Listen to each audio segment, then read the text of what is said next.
Hello, everyone. Happy Sunday. Thank you guys for jumping on. Let me know where you're jumping on from. And I think I like this filter here. My hair's crazy, so it makes me look more adventurous, doesn't it? That's the topic today. I want to talk about this because, excuse the coughing. My mom's having a coughing fit. I want to talk about this because it's just things that get pointed out to me when I notice about other people and about myself, my own things.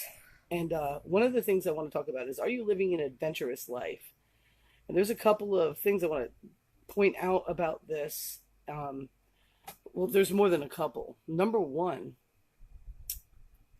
hopefully you have goals and you have set some goals and some things that stretch you a bit and things that make you work a little harder or have you really thinking about what it is that you want to do, and what you want to become and what you're striving for.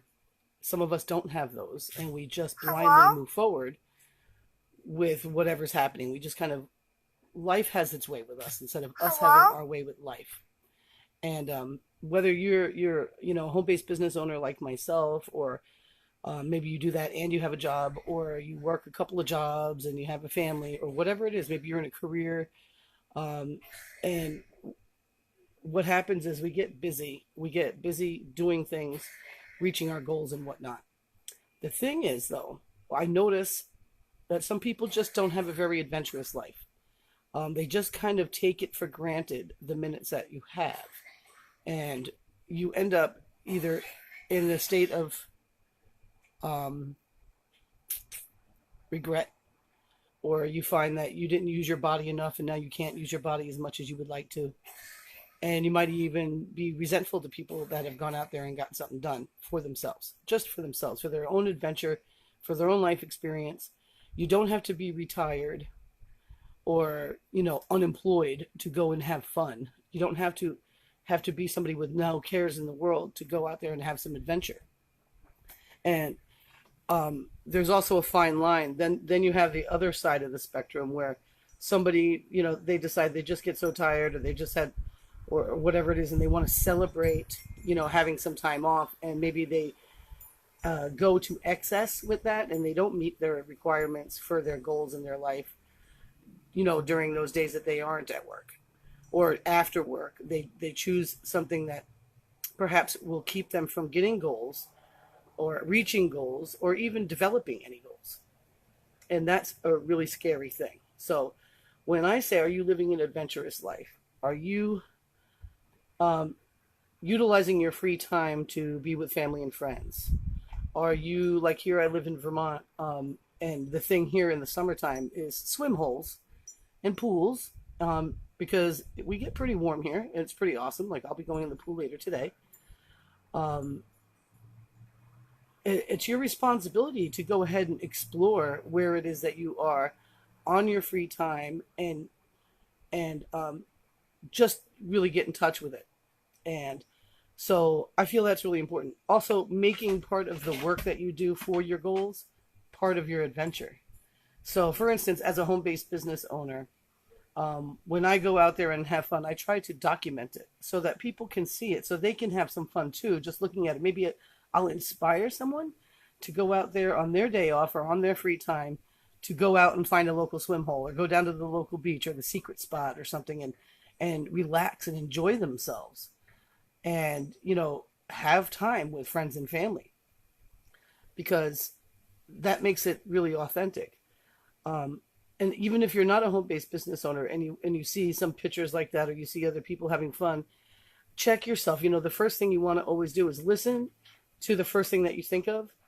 And if you feel resentful that people are going out there and doing things, then you need to start doing that for yourself. It's a gift that you must give yourself. You have, as far as we know, I mean, there's all sorts of philosophical, theological ideas on this, but as far as we know, this life that we're in is the one we've got. And before you know it, you could disuse your body so much that you can't use it the way you want to. You could abuse your body so much that when you finally wake up to what it is that you want, that you have a long healing process to achieve. Um, or, I hate to say it, but like tragedy, it happens, so we want to be the kind of people. I suggest this because I really try to do this. And I'm not perfect at all, guys. Trust me. I overindulge. I sometimes take too long of a break or whatever it is, you know what I'm saying? Um, but I really try to figure out what can I do today that's going to help me in my goals and help me have a more adventurous life because I'm really addicted to freedom. And sometimes that freedom, um, you have a responsibility to it. And another thing that you have a responsibility to is yourself and your quality of life.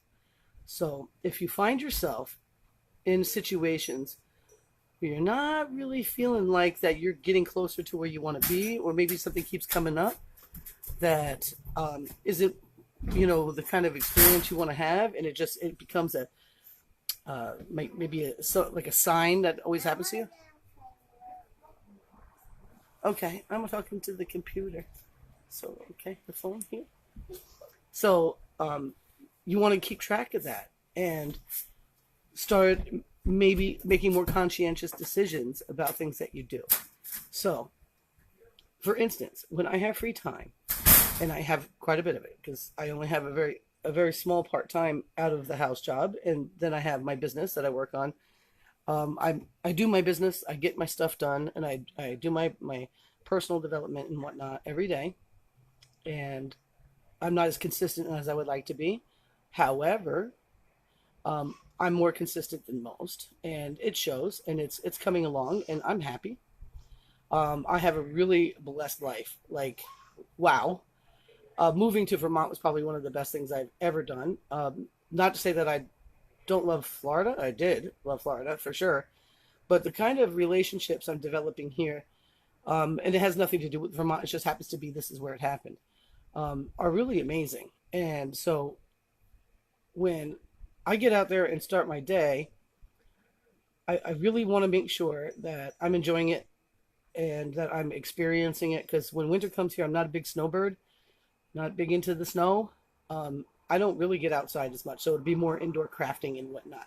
But it's summertime, and I don't waste any minutes. Like today, it rained this morning, and it's clearing up, and I'll go swimming. I don't care if it's not 90 degrees out. I'm going to do it. Um, I love hanging out with friends and cooking dinner and playing pool and doing fun stuff and just being goofy and having, like, I have a friend, her name is Laura, and she's got a really great imagination. And we, between her and my daughter and I, we can really like develop some crazy story like our toucan Sam. We have fun with that. And I know that when I get older and I look back at this and I said, what were you doing when you were 46 years old? Um, were you really enjoying yourself? I will know that I have, and I've done really well with it, and I'm enjoying it, and I really like life. I really, really, really like it. So if you're feeling down, if you're feeling like things are just getting too heavy for you, get some adventure and start making some memories because in the end, that's all you're going to have. You might be one of those wonderful people that can go, go, go all the way up to the last day. And that's amazing. Like I have a neighbor over here, Pierre. He like literally walks to the grocery store in the wintertime. It's crazy. And he's an older guy. There's a gentleman that I just met recently at the Gardens for Learning. His name is Bob, and he's the worm whisperer. And he lives up on the mountain on an off-grid homestead. And he rides his bike. He does have a part-time job, and he rides his bike to work. And he's living it all the way out and doing what he loves and being a good citizen to himself. Because if you can do that for yourself, everything falls into place. And it's just time for you guys to get out there and have some adventure. It's time for you guys to really think about that when you know you have to go to work and are you going to wake up an extra hour earlier so maybe you can enjoy some gardening or maybe go for a walk when the sun rises or something like that, or maybe in the evening, or do you have a little fire ring? Are you going to go out there and put the fire on and sit around it, maybe make some s'mores? Or I'm keto, so I can't make s'mores, but I can make hot dogs or sausages on them. Are you making sure that you're getting that done? Are you enjoying yourself? Do you have a hobby? Are you reading enough? Think about things that you can do to really expand your life experience, because I don't want you to take it for granted. And I really try not to. And don't, like I said, I'm totally human. I overindulge like nobody's business. I have sometimes more fun than I should be having. But you know what? It's amazing. It's amazing. So, if you want to live long, healthy, and prosperous, get out there, have some fun, document it, inspire some people, and because of your service in your own self care, your life is going to expand and you're going to be more abundant and happier and healthier. And that's what's up. So I love you guys very much. I really, really do. Um, if you're watching this on YouTube, don't forget to subscribe, smash that thumbs up button if you like. And if you dig my content, go ahead and hit the notifications bell so that you get a little email in your social folder on your Gmail account saying that I uploaded a video. And with that being said, sit down, write some stuff out today, and figure out some things that you could do for yourself that you would enjoy that would make your life a little bit more adventurous. And if you got value from this, guys, go ahead and share it. And I love you very much, and I'll catch you on the other side. Peace.